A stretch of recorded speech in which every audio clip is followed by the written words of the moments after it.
مجالس عزاداری امام حسین علیہ السلام کا انعقاد۔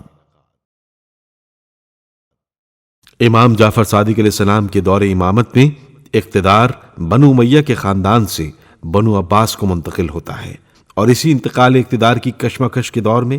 امام جعفر صادق علیہ السلام کو ہزاروں شاگردوں کی تعلیم و تربیت جیسے بنیادی کام کرنے کا موقع ملتا ہے۔ اقتدار کی اس رسہ کشی کے زمانے میں امام جعفر صادق علیہ السلام کو معارف اہل بیت اور اسلامی تعلیمات کے پرچار کا اچھا موقع ملا۔ اسی لیے امام علیہ السلام اپنے اصحاب کو عزاداری اہل بیت کی بھی تعلیم دیتے ہیں۔ امام جعفر صادق علیہ السلام کے معروف صحابی معاویہ ابن وہب کہتے ہیں کہ میں امام جعفر صادق علیہ السلام کی خدمت میں عاشور کے دن حاضر ہوا تو آپ کو محراب عبادت میں اپنے خالق یکتا سے راز و نیاز میں مصروف پایا۔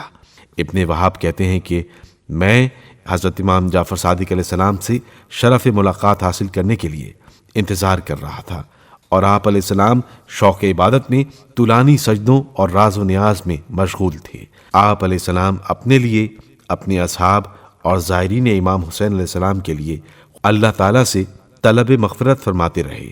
یہاں تک کہ آپ علیہ السلام میری طرف متوجہ ہوئے اور فرمایا، اے وہاب کے بیٹے، امام حسین کی نزدیک اور دور سے زیارت کرو، امام حسین پر اپنے غم و اندوہ کا اعادہ کرو اور رونے کو زیادہ کرو۔ اس کے بعد خود امام جعفر صادق علیہ السلام بہت روئے، یہاں تک کہ آنسو آپ علیہ السلام کی ریش مبارک پر بہنے لگے، اور آپ علیہ السلام سارا دن عزادار رہے، اور میں بھی روتا رہا، اور آپ علیہ السلام کے غمگین ہونے پر محزون تھا۔ زید شہام کہتا ہے کہ اہل کوفہ کے ایک گروہ کے ساتھ امام جعفر صادق علیہ السلام کے حضور میں حاضر تھے کہ عرب کے مشہور شاعر جعفر ابن عفان امام علیہ السلام کی خدمت میں حاضر ہوئے۔ آپ علیہ السلام نے عفان کا خاص احترام کیا اور انہیں اپنے پاس جگہ دی۔ امام علیہ السلام نے جعفر ابن عفان کو مخاطب کر کے فرمایا، اے جعفر، سنا ہے تم نے سید الشہداء امام حسین علیہ السلام کے متعلق اشعار کہے ہیں؟ جعفر ابن عفان نے تائید کی۔ امام علیہ السلام نے جعفر کو وہ اشعار سنانے کو فرمایا۔ شاعر نے امام علیہ السلام کے فرمان کے مطابق اشعار سنانا شروع کیے، اور امام جعفر صادق علیہ السلام، آپ کے اصحاب اور مجلس میں موجود دیگر افراد رونے لگے، اور آپ علیہ السلام کے چہرے پر آنسو جاری ہوئے، اور آپ علیہ السلام نے فرمایا، اے جعفر، اللہ تعالیٰ کے مقرب فرشتے ابھی اس مجلس میں موجود ہیں، اور تمہارے کلام کو سن کر ہماری طرح رو رہے ہیں، یا ہم سے بھی زیادہ۔ اے جعفر، اللہ تعالیٰ نے ابھی تیرے لیے جنت واجب کی اور تجھے بخش دیا۔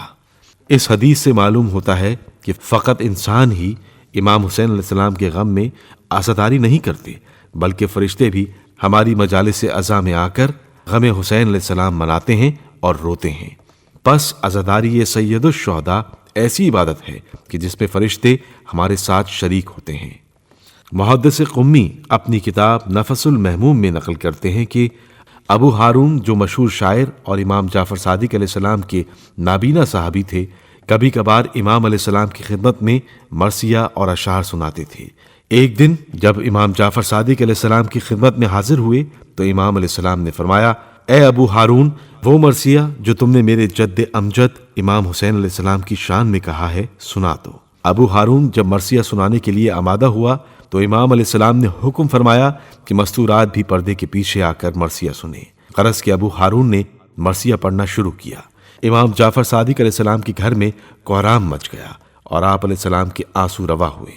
اور آپ علیہ السلام شدت سے گریہ کرنے لگے، اور امام علیہ السلام کے گھر سے آہ و بکا کی آوازیں بلند ہوئیں۔ امام جعفر صادق علیہ السلام نے اپنے دور امامت میں نہ صرف ہزاروں شاگردوں کو تربیت دے کر اسلام کو زندہ کیا اور لاکھوں احادیث کے ذریعے حقیقی اسلام کی تعلیمات کو ہم تک پہنچایا، بلکہ اپنے عمل کے ذریعے بھی معرف اسلامی کو زندہ کیا، جیسے کہ آپ علیہ السلام نے عزاداری امام حسین علیہ السلام کا طریقہ اور آداب شیعوں کو سکھائے، اور مشہور شعراء کو دعوت دے کر مجالس عزا برپا کی۔ عزاداری میں خواتین اور اہل و عیال کو بھی شرکت کرنے کی ترغیب فرمائی۔